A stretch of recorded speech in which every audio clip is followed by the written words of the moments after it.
നമസ്കാരം. സ്കൈലൈൻ മേപ്പിളിൽ ശുചിത്വത്തിനും പരിസ്ഥിതി സുസ്ഥിരതയ്ക്കും പ്രാധാന്യം നൽകുന്ന സമ്പ്രദായങ്ങളാണ് പിന്തുടരുന്നത്. നമ്മുടെ ചുറ്റുപാടുകൾ വൃത്തിയായി സൂക്ഷിക്കുക എന്നത് എല്ലാവരുടെയും ഉത്തരവാദിത്തമാണ്. മാലിന്യം കാര്യക്ഷമമായി കൈകാര്യം ചെയ്യാൻ ഒരു ഇൻസിനറേറ്റർ സംവിധാനം നടപ്പിലാക്കിയിട്ടുണ്ട്. ശരിയായ മാലിന്യ നിർമ്മാർജ്ജന രീതികളിലൂടെ നമുക്ക് പരിസര ശുചിത്വം നിലനിർത്താം. നമുക്കിനി വീഡിയോയിലോട്ട് പോകാം. The waste collection.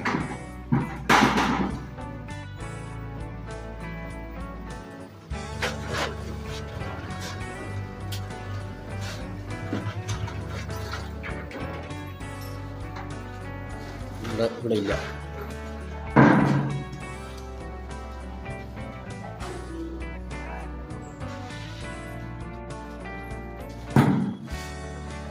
ഇതിൽ ജൈവ മാലിന്യം, പ്ലാസ്റ്റിക്, ബാക്കിയുള്ള വേസ്റ്റുകൾ, കവർ, പിന്നെ അതുകൂടാതെ കുപ്പി, സ്പ്രേ ബോട്ടിൽസ് എല്ലാം വേറെ കവർ.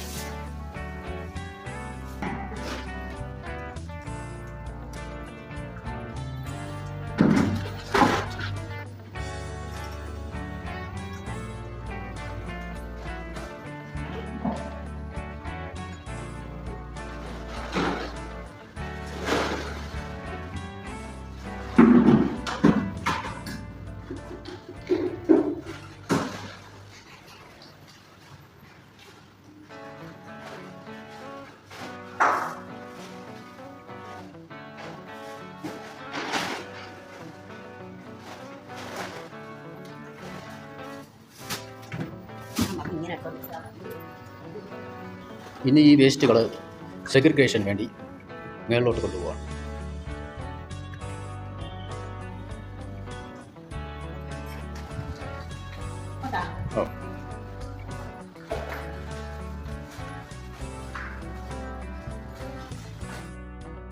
ബാഗ് 1 ബയോഡിഗ്രേഡബിൾ അഥവാ കിച്ചൺ വേസ്റ്റാണ് ബാഗ് 1-ൽ നിക്ഷേപിക്കേണ്ടത്. അതിൽ മത്സ്യവും മാംസവും അടുക്കള മാലിന്യവുമാണ് നിക്ഷേപിക്കേണ്ടത്. ദുർഗന്ധം ഒഴിവാക്കാൻ നീക്കം ചെയ്യുന്നതിന് മുമ്പ് മാംസത്തിൻ്റെയും മത്സ്യത്തിൻ്റെയും അവശിഷ്ടങ്ങൾ ഫ്രീസ് ചെയ്യുന്നത് നല്ലതായിരിക്കും. Bag 2 plastic, polythene bag, food items pack ചെയ്ത ബാഗുകൾ, മിൽക്ക് പാക്കറ്റ്സ്, കാർഡ്ബോർഡ് കാർട്ടൺസ്, ചിരട്ട,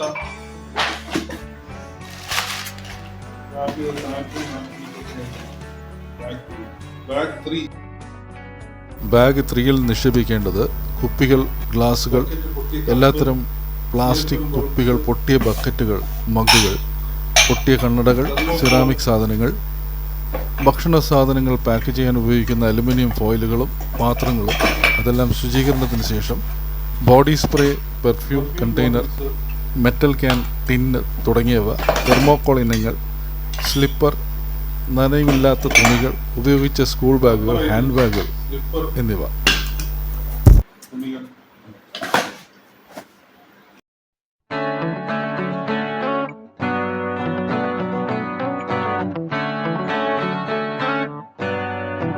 ഫ്യൂസായ CFL ബൾബുകൾ, ട്യൂബ് ലൈറ്റുകൾ, മറ്റു ബൾബുകൾ, ബാറ്ററികൾ, ഇലക്ട്രോണിക് വസ്തുക്കൾ എന്നിവ പ്രത്യേകം സൂക്ഷിക്കണം.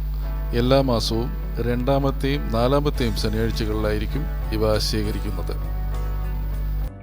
ഇതാണ് നമ്മുടെ സ്കൈലൈൻ മേപ്പിൾ ഇൻസിനറേറ്റർ റൂം. ഇവിടെ സെഗ്രിഗേറ്റ് ചെയ്തിട്ട് പ്ലാസ്റ്റിക് മാലിന്യം, ജൈവ മാലിന്യം എല്ലാം വേർതിരിച്ച് ചെയ്യുന്നതാണ്.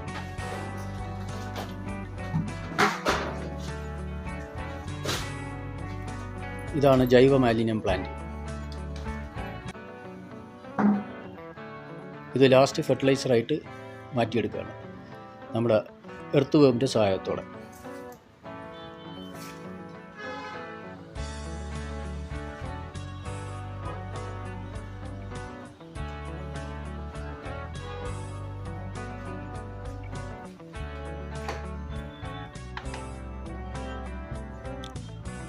ഇതിൽ വേസ്റ്റുകൾ കത്തിക്കുകയാണ്.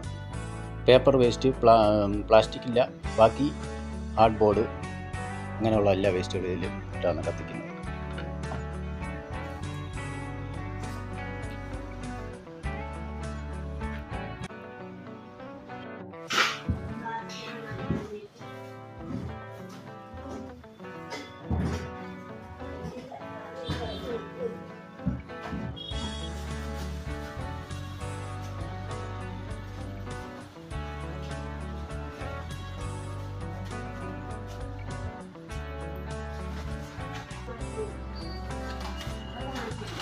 ഓ,